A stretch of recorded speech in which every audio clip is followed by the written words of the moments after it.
This is TradeFlow News, bringing you relevant news and insights from around the world. TradeFlow News, enabling trade for SMEs and economies worldwide. These are some of the key topics that we will be looking into in today's program.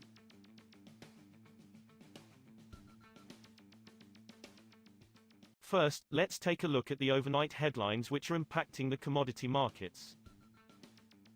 Nigeria had to buy emergency supplies of Canadian potash in April after the country was unable to import the key fertilizer from Russia due to the impact of Western sanctions, the head of Nigeria's Sovereign Investment Authority (NSIA) said.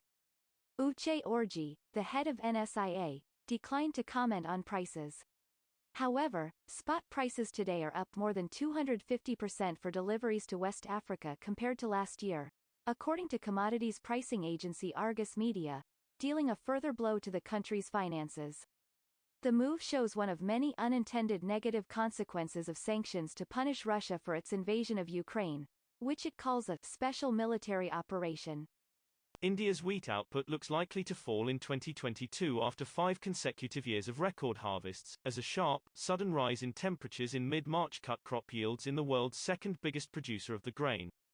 The drop could curb Indian exports of the staple. Cashing in on a rally in global wheat prices after Russia invaded Ukraine, India exported a record 7.85 million tons in the fiscal year to March, up 275% from the previous year. Expecting another record crop, traders and government officials saw an opportunity to export 12 million tons in the current 2022-23 fiscal year. Moving on to the top news in the energy sector. The U.S. Environmental Protection Agency has sent a rule on U.S. biofuel blending mandates to the White House for final review, according to a notice posted by the Office of Management and Budget. The oil and biofuel industries, which have in the past been at odds over the requirements, have been eagerly waiting for the EPA to finalize the mandates. The EPA action comes as the United States faces high gas prices and as companies recover from the coronavirus pandemic. The EPA, which administers the U.S. Renewable Fuel Standard, RFS, released a proposed rule in December on the blending volumes, which cover the years 2020, 2021 and 2022. India fell short of domestic coal supply targets to utilities by 7.6% in April, as output from mines owned by companies for self-use were 33% lower than required and a shortage of trains for delivery further exacerbated a crippling power crisis. India faced its worst power crisis in over 6 years in April as demand hit a record high. Local supplies are crucial as coal inventories at utilities are at the lowest pre-summer levels in at least 9 years and electricity demand is expected to rise at the fastest pace in nearly 4 decades. India's supply to the power sector in April was 61.72 million tons, the government said in a statement on Tuesday, 7.6% lower than the target of 66.8 million tons. Next, we have the top news in metal markets. Data shows there is enough nickel and lithium to produce up to 14 million electric vehicles, EVs, globally in 2023, so Europe should secure more raw materials to shift away from oil faster, Campaign Group Transport and Environment, Tandy, said on Tuesday.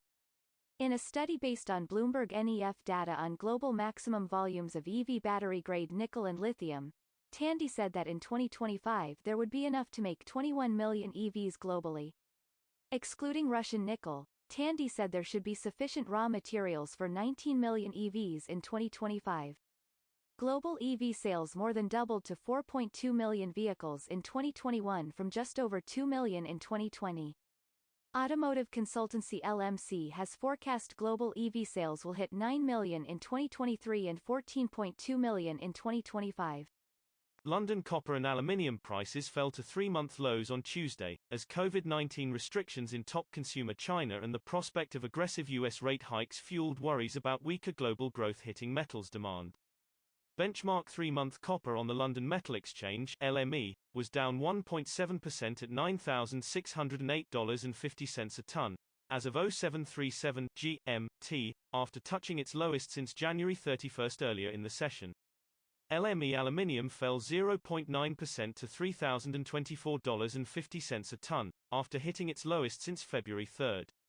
Zinc CMZN3 lost 2.1% to $4,021, while lead rose 0.5% to $2,271.50 and tin gained 0.6% to $40,495. The Shanghai Futures Exchange is closed for a public holiday. We will now look at the top news in the agricultural sector. Chicago wheat futures rose on Tuesday after U.S. winter crop ratings fell below expectations and hot weather curbed India's production prospects, raising concerns over world supplies. Corn and soybeans gained on support from adverse weather delaying U.S. planting. The most active wheat contract on the Chicago Board of Trade, CBOT, gained 0.5% to $10.60 minus 1/2 a bushel, as of 0233 GMT. Corn climbed 0.3% to $8.06 a bushel and soybeans rose 0.1% to $16.46 minus 1/2 a bushel. That is all for today's news on commodity markets. Stay tuned to TradeFlow News as we continue to provide you with more updates. We also invite you to follow us on Twitter at TradeFlow News, which allows you to watch our program on your mobile device or desktop to receive information from there.